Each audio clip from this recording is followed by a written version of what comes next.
Buenas tardes, profesora. Mi nombre es Carla Martínez y el día de hoy les voy a presentar el caso clínico en el área de banco de sangre. A continuación se detallan los contenidos que se van a presentar. Jorge es un joven de 25 años que dona desde los 18 años. Durante el proceso de selección se describen los siguientes antecedentes. Él goza de buena salud y tampoco notó algún cambio significativo en la misma. Su donación fue hace 8 meses, desayunó antes de venir y no se ha realizado exámenes ni procedimientos en los últimos 6 meses. No consume drogas ni alcohol ni tampoco fuma. Posteriormente se le realiza el examen físico, médico y también se le revisa el acceso venoso. Y de acuerdo a toda la información recabada se acepta como donante. Se le explica el proceso a seguir, también se le explica que su sangre va a ser analizada y se le entrega el consentimiento informado. De extracción fue exitoso y sin complicaciones. Se registraron mientras el donante reposaba la información que está recabada en la parte superior. Posteriormente, la unidad se deja en la placa de butanodiol por 2 horas y las muestras obtenidas se derivan para su procesamiento. Los resultados inmunomatológicos arrojaron como resultado grupo sanguíneo o RH positivo y detección de anticuerpos irregulares negativos, y el tamizaje microbiológico dio reactivo para HTLV-1-2. Como consecuencia, la muestra se vuelve a analizar y arroja nuevamente reactiva, por lo que se deriva al laboratorio de referencia para su confirmación, dando resultado no reactivo. Se le comunican los resultados a Jorge, explicándole que para volver a donar deben pasar por lo menos 6 meses. Posteriormente, luego de 6 meses, Jorge se acerca a un centro de donantes privados para donar a un familiar, lugar donde es rechazado debido a que comentan que la información previamente dada en el otro centro era errada y que debían pasar por lo menos 12 meses desde la última donación, donde arrojó por primera instancia reactivo para HTLV. Le da mayor información, lo cual molesta a Jorge y decide no volver a donar. En primera instancia tenemos el examen físico, que consta de una serie de pruebas para saber si el paciente cumple o no con los requisitos, los cuales están establecidos en la norma técnica 212. Aparentemente él cumple con todos los requisitos en el examen físico y además se le realiza el estudio de ARH en lámina, que en primera instancia dio como ARH positivo. Posteriormente, una vez realizada la extracción, se realizan los estudios inmunohematológicos y microbiológicos con el fin de garantizar la seguridad y la compatibilidad transfusional, arrojando detección de anticuerpos irregulares negativos. Esto quiere decir que el paciente no presenta anticuerpos irregulares en el suero. Y también la determinación de grupo sanguíneo en el laboratorio dio como resultado O positivo. Por otra parte, el tamizaje microbiológico dio reactivo para HTLV-1 y 2. Debido a esto se realizó el protocolo de muestra reactiva, resultando doble reactivo, por lo que se derivó al laboratorio de referencia, confirmando el resultado como no reactivo. Esto quiere decir que las técnicas serológicas de screening dieron como resultado doble reactivo para dicho microorganismo, pero luego de la confirmación dio como resultado no reactivo. Esto quiere decir que el donante no está infectado. La hipótesis que puedo recalcar del caso es que inicialmente el grupo sanguíneo dio A positivo y posterior dio O positivo. Esta discrepancia se puede deber a que hubo un error de lectura por parte del profesional o bien por una equivocación al anotar los resultados. Después, una vez que se verificó el grupo sanguíneo en los estudios inmunohematológicos, se dio cuenta de esta discrepancia. También existe la posibilidad de que hubo algún intercambio de bolsa o tubo con otra donación, o puede ser que está mal etiquetado el tubo. Ya al haber una discrepancia y una serología reactiva para HTLV, nada asegura que esa sangre es del donante, por lo que no debería enviarse al laboratorio de referencia. Y debido a que los resultados dieron reactivos para el virus en primera instancia, la encargada de realizar la entrevista excluye de manera temporal al donante, siendo que esto no debería haberse realizado, ya que se confirmó en un laboratorio de referencia de que no posee el virus. El virus linfotrópico de células T se caracteriza por ser un retrovirus monocatenario con envoltura. Su organización genómica tiene 2 secuencias de replicación terminal larga, con los genes CAC, POL y M, como se muestra en la imagen. Además, posee una región de identificación adicional llamada PX, que codifica para diferentes proteínas reguladoras, una de las cuales, la más importante, desde el punto de vista fisiopatológico, es la TAX. Un número significativo de personas permanece como portadores asintomáticos durante toda su vida. Sin embargo, una pequeña fracción puede desarrollar la enfermedad. Asimismo, la infección por HTLV tipo 1 puede conducir al desarrollo de 2 enfermedades principales: la leucemia linfoma de células T y la amilopatia asociada al virus. Solo el 1 al 4% de los infectados puede desarrollar la neoplasia maligna y el 1 al 2% la mielopatía. Por otra parte, existen 3 vías principales de transmisión. Está la vertical, la sexual y la parenteral. La vertical se transmite a través de la leche materna, la sexual a través de relaciones sexuales sin protección y la parenteral a través de la transfusión de productos sanguíneos contaminados. Un estudio afirma que las personas que adquieren el virus a través de la transfusión tienen mayor probabilidad de desarrollar la mielopatía. En cambio, las personas que la adquieren por lactancia materna tienen mayor probabilidad de desarrollar la leucemia linfoma de células T. Se estima que entre el 5 y 10 millones de personas están infectadas por el HTLV tipo 1, principalmente en zonas endémicas como Japón, África Central, el Caribe y América del Sur. Por otra parte, tenemos que en Latinoamérica los donantes de sangre tienen una seroprevalencia de hasta el 2%, en Brasil, principalmente Colombia, Venezuela, Argentina y Perú. En Estados Unidos la prevalencia de infección de HTLV tipo 2 es más común que la del tipo 1. En relación a Chile, mediante la encuesta nacional de salud realizada entre el año 2009 y 2010, se constató de que la prevalencia del HTLV tipo 1 en la población por sobre los 15 años es del 0,5% y además se concluyó de que las mujeres tienen una prevalencia mucho mayor que los hombres. Por la epidemiología en Chile, el ISP emitió un boletín epidemiológico desde el año 2015 a 2020, en donde se llegaron a las siguientes conclusiones. Aproximadamente el 38% de las muestras que se analizaron resultaron positivas. En relación a la procedencia de las muestras confirmadas, estas provenían principalmente de la región metropolitana, seguida de la región de Valparaíso y finalmente de la región Biobío. Las tasas más elevadas se encontraron principalmente en la región de Tarapacá. Y el grupo etario que tuvo mayor tasa de confirmación fue de 50 a 59 años, seguido del rango etario de 40 a 49 años. El virus ingresa por la vía de transmisión, lo que va a permitir la diseminación de las proximidades de las células dendríticas, para luego transmitir el virus a las células TCD4 positivo. Posteriormente, para que se produzca una no infección de dichas células T, se requiere un contacto célula-célula entre la célula infectada y la no infectada, lo cual se logra a través de conductos celulares, o bien por sinapsis viral o biopelícula viral. Por otra parte, tenemos que la expresión de ciertos genes de las células infectadas darán lugar a alteraciones de la señalización celular, tales como la proliferación continua y la inhibición de la apoptosis. En efecto, las células infectadas, inmortalizadas, proliferarán a través de divisiones mitóticas, también conocidas como expansión clonal. Dicha expansión va a tener como consecuencia la expresión de las enfermedades asociadas a este virus. Por una parte, tenemos la mielopatía asociada al virus HTLV tipo 1, que está relacionada con procesos inflamatorios debido a la producción de interferón gamma. Además, las células citotóxicas específicas del virus infiltradas en el líquido cefalorraquídeo conducirán a daños en el tejido neural de manera indirecta al exacerbar las respuestas inflamatorias o bien de manera indirecta al reclutar más células productoras de interferón gamma por parte de los astrocitos. Por otra parte, la leucemia linfoma de células T es una enfermedad que está relacionada con la inmunosupresión, en donde las alteraciones genéticas de las células T infectadas conducirán a una transformación y posterior pérdida de la expresión TAX. Las transformadas pueden escapar de la respuesta de las células T citotóxicas a través de la pérdida de presentación de antígenos virales al receptor de células T, también por la producción de citoquinas inhibidoras de los T-helper-1 y por el reclutamiento de células T reguladoras a través de la expresión de ligandos de quimiosinas 22. Que este virus se puede transmitir por transfusión de componentes sanguíneos que contienen leucocitos y en vista a su alta seroprevalencia en el país, el tamizaje es obligatorio desde el año 2008 y este debe realizarse en todas las donaciones de sangre.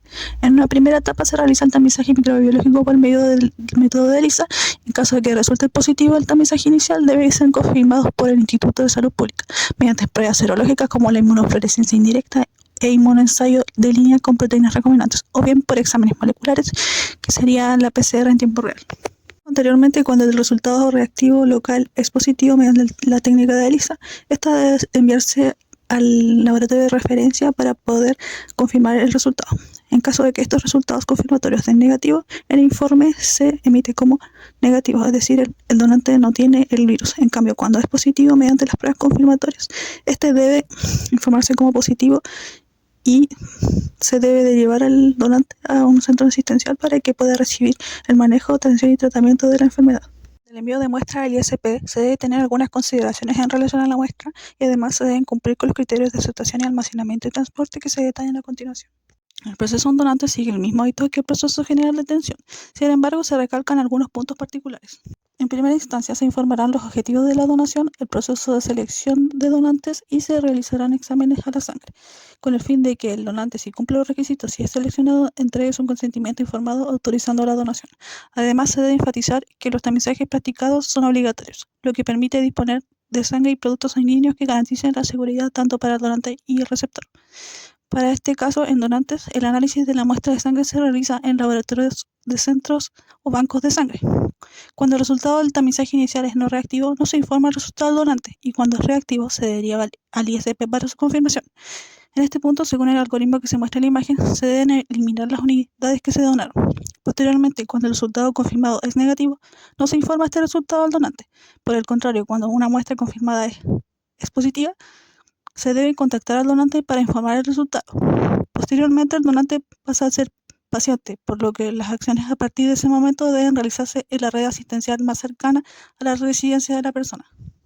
Actualmente no hay tratamiento específico para este virus, sin embargo, el manejo es fundamental para pacientes que son sintomáticos y que tienen complicaciones asociadas. En el caso de la mielopatía asociada al virus, se administran 5 miligramos diarios de prednisona para retardar la progresión de la enfermedad. Por otra parte, la leucemia linfoma de células T adulto, los esquemas de tratamientos actuales son insatisfactorios y se basan principalmente en los subtipos clínicos de la enfermedad, en factores pronósticos y en la respuesta a la terapia inicial. El seguimiento en portadores del virus tiene como objetivo detectar de manera oportuna las complicaciones asociadas al virus. En aquellos pacientes asintomáticos, previa consejería médica, se debe asegurar los controles cada 3 años, el cual debe asegurar la derivación oportuna en caso de que presente sintomatología del asma. Se recomienda realizar el test de lámina para grupos sanguíneos, ya que puede llevar a un error en la determinación inicial.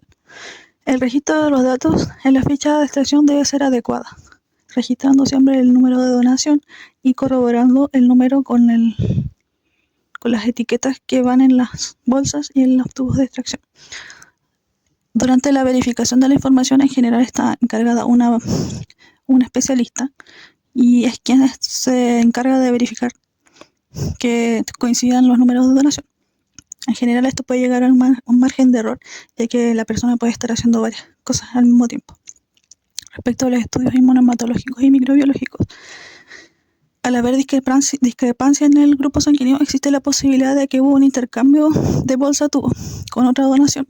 En este caso, se debe verificar de que coincidan los números de donaciones o bien verificar si hay otro grupo A en el mismo tiempo que se realizó la extracción al donante.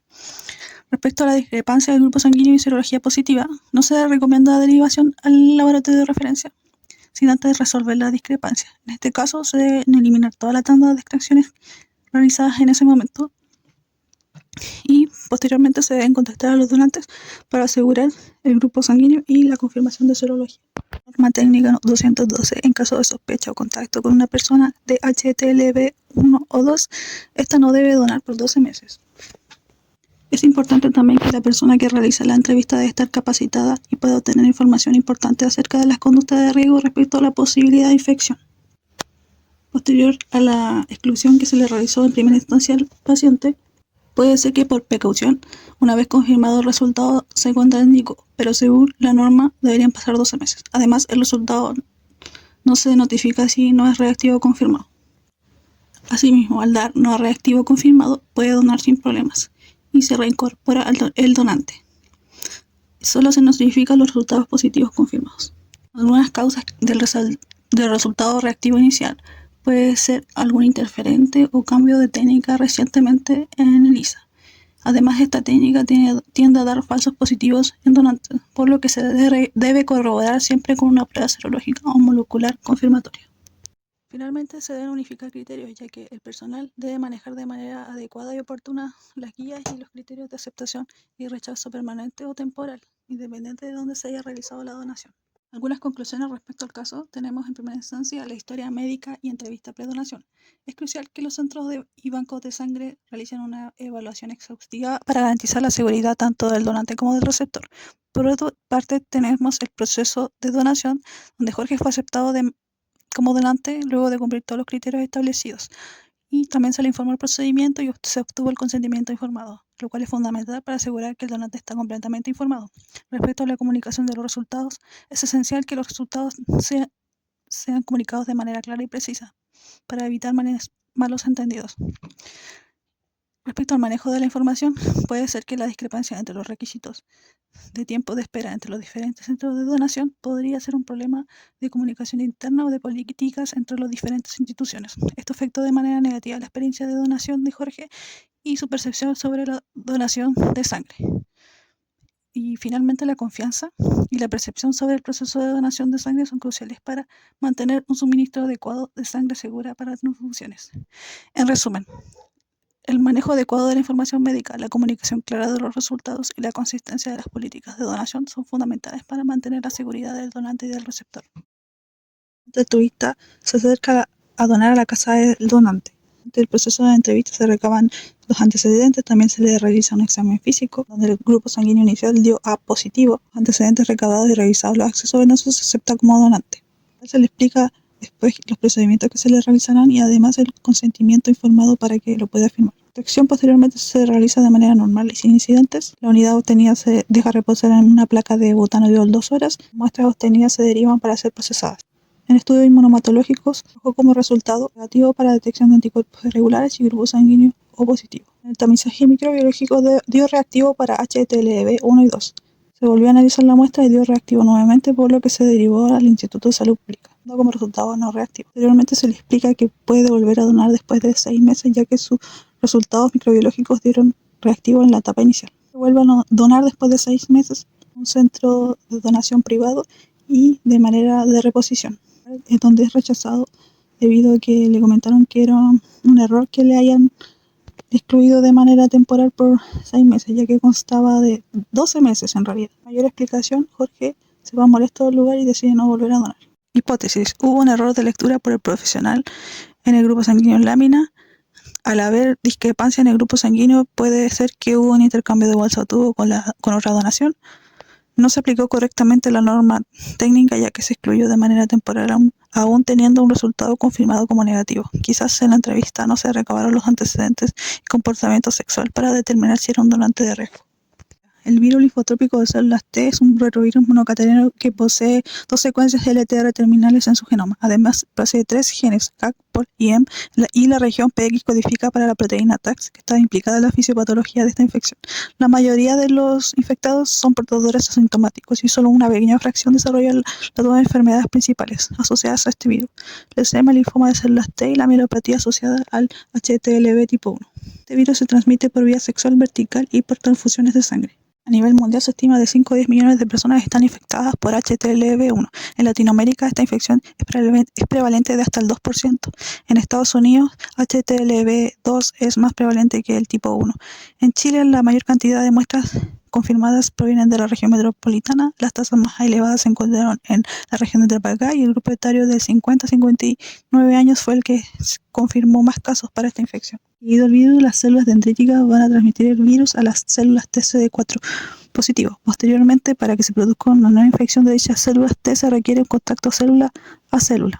La expresión de ciertos genes en las células infectadas va a dar lugar a alteraciones de señalización celular, lo que va a generar que las células infectadas sean inmortalizadas y se proliferen a través de divisiones mitóticas, también conocida como una expansión clonal. Dicha expansión se va a tener como consecuencia la expresión de las enfermedades asociadas a este virus. El tamizaje es obligatorio en Chile desde el año 2008 y debe realizarse en todas las donaciones de sangre. En una primera etapa se realiza el tamizaje microbiológico por medio de serología a través del método ELISA, y los casos positivos que resulten del tamizaje deben ser confirmados por el ISP mediante pruebas serológicas y exámenes moleculares. Cuando el resultado de tamizaje inicial es no reactivo, no se informa el resultado al donante, y cuando es reactivo se deriva al ISP para poder confirmar. Posteriormente, cuando el resultado confirmado es negativo, no se informa este resultado al donante. Por el contrario, cuando una muestra confirmada como positiva, se debe contactar al donante para informar el resultado. Posteriormente, se deriva a la red asistencial más cercana a la residencia de la persona para el manejo de la enfermedad. A pesar de que actualmente no hay un tratamiento específico para este virus, el manejo se basa fundamentalmente en pacientes sintomáticos y con complicaciones. El seguimiento tiene como objetivo detectar de manera oportuna las complicaciones que se asocian a la infección del HTLV1. En pacientes asintomáticos se debe asegurar los controles cada 3 años, el cual debe asegurar la derivación oportuna en caso de sintomatología.